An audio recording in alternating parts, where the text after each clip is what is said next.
What if the chaos in your mind, the endless loop of thoughts, doubts, and emotions, wasn't actually who you are?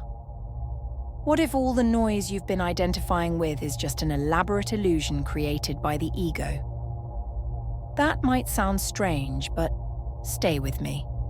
Beneath the layers of overthinking and emotional turbulence lies something far more profound: a silent observer. This observer isn't caught up in the stories your ego tells you. It doesn't react or judge, it simply watches. And the truth is, the more you connect with this observer, the freer you become. In this video, we'll explore how the ego keeps you trapped, why stepping into the observer's perspective changes everything, and how you can finally break free from the illusions the ego has created. The ego is a master storyteller, weaving narratives so convincing that we take them as truth. It tells you, you're this kind of person, or this is how others see you. But who told the ego it gets to decide? These stories are not facts, they're just thoughts, shaped by past experiences, insecurities, and societal conditioning. Yet, we cling to them, letting them define us. The ego thrives on this attachment because it reinforces its control. But here's the game changer. The moment you start questioning these stories, you loosen the ego's grip. The observer within you is always watching, waiting for you to step back and see the ego's narratives for what they are: temporary, fleeting, and ultimately untrue. Connecting with the observer is like waking up in a dream and realizing you're dreaming. The observer isn't something outside of you. It's the deepest part of who you are. Imagine sitting in a theater, watching a movie. You feel the emotions of the characters, but deep down, you know you're not in the movie. The observer is like that. It watches your thoughts and emotions but isn't affected by them. This realization creates a powerful shift. Suddenly, the overwhelming thoughts and emotions lose their intensity. You see them for what they are: passing experiences, not permanent truths. The ego, however, doesn't let go easily. It thrives on creating conflict, both within you and with the world around you. It convinces you to replay past mistakes, worry about the future, and judge yourself harshly. This constant mental chatter keeps you in a state of tension, making you feel like you're never enough. But the observer doesn't engage in this drama. It sees the conflict but doesn't take sides. When you align with the observer, you begin to see the ego's chaos for what it is: an illusion that only holds power if you believe it. Here's the transformative part. The observer doesn't fight the ego. It doesn't resist or try to silence it. Instead, it simply watches. And in that watching, the ego begins to dissolve. Imagine a flame burning brightly because it's being fed with fuel.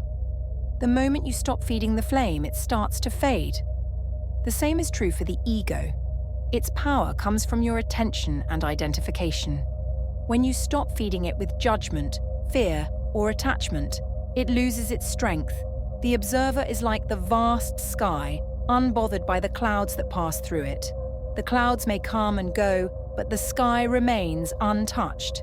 This shift from ego to observer isn't about suppressing your emotions or denying your thoughts. It's about creating space between you and them. When you observe your thoughts without judgment, you stop being consumed by them. For example, when you feel anger, the ego might tell you, "I am angry." But the observer sees it differently. There is anger present. This subtle shift in perspective changes everything. You're no longer defined by your emotions. You're simply aware of them. And in that awareness, they lose their power to control you. The ego thrives on control. It wants to predict, manage, and manipulate every aspect of your life. It convinces you that if you don't stay on top of everything, things will fall apart. But control is an illusion. Life is inherently unpredictable, and the more you try to control it, the more resistance you create. The observer doesn't seek control, it trusts. It allows life to unfold naturally, without judgment or interference. When you let go of the need to control, you create space for something greater: peace, clarity, and alignment with the flow of life. Over time, you'll begin to notice moments of stillness, times when the ego's chatter quiets, and all that remains is the calm presence of the observer. These moments are not rare or special. They've always been there. You've just been too caught up in the ego's drama to notice them. The more you connect with this stillness, the more you realize it's your natural state. It's not something you have to create, it's something you uncover. The observer isn't trying to fix or change you, it's simply revealing who you've been all along. As you deepen your connection with the observer, you'll notice that the ego starts to lose its influence. The thoughts that once consumed you become background noise. The fears that once paralyzed you lose their grip. The judgments that once defined you no longer hold weight. This isn't because the ego disappears entirely. It's because you've stopped identifying with it. The observer doesn't fight the ego. It transcends it. And in that transcendence, you find freedom. This journey isn't about becoming something new. It's about returning to who you truly are. The ego has spent years convincing you that you need to be more, do more, achieve more to be worthy. But the observer knows the truth. You are already enough. You don't need to fix yourself because you were never broken. The observer isn't here to add anything to you. It's here to help you let go of everything you're not. And when you do, what remains is something extraordinary. Your true self, free from the illusions of the ego. The observer's presence is always with you, even when you feel lost or overwhelmed.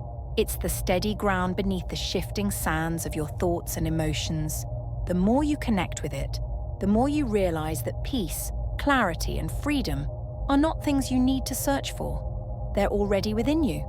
The ego may create illusions, but the observer always sees the truth.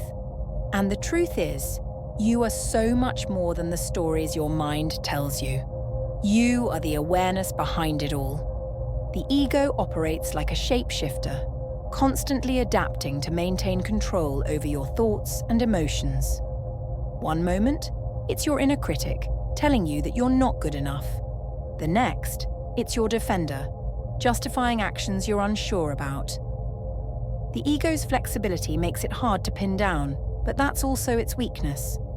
When you see its shifting nature, you begin to understand that it's not solid, it's fluid, constantly changing to keep its illusion alive.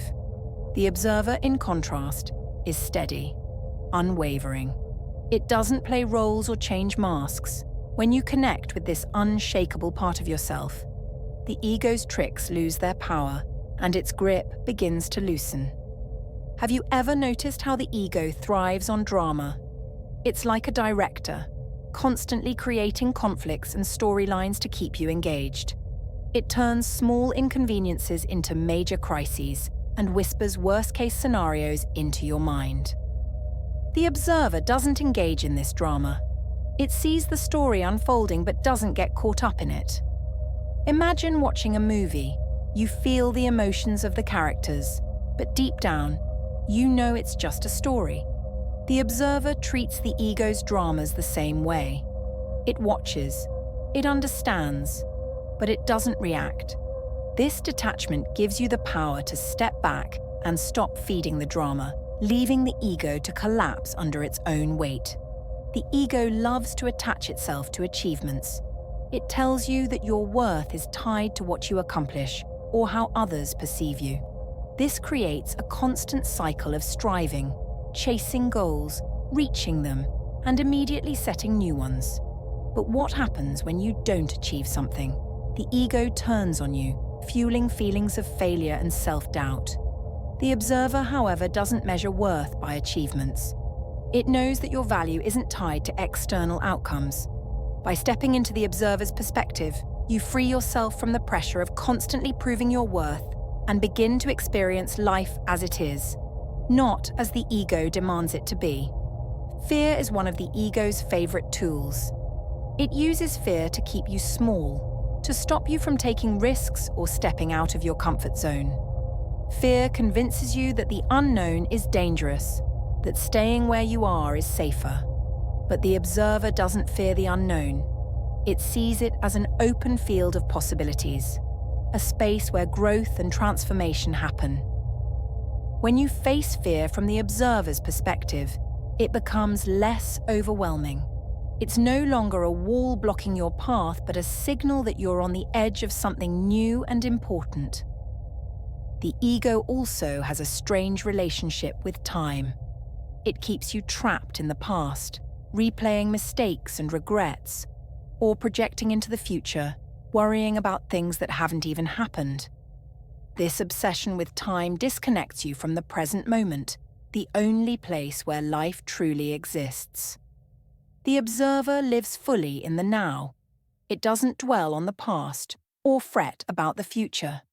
By aligning with the observer, you begin to experience the richness of the present. The ego loses its power because it cannot exist without the constructs of time. The ego often disguises itself as logic and reason, convincing you that overthinking will lead to better outcomes. It creates endless what-if scenarios, making you feel like you're being responsible by worrying about every possible detail. But overthinking is a trap. It keeps you stuck in a loop of fear and indecision. The observer sees through this illusion. It recognizes that clarity doesn't come from thinking more, but from thinking less. By stepping into the observer's calm presence, you find answers not through force, but through intuition and trust. Relationships are another playground for the ego.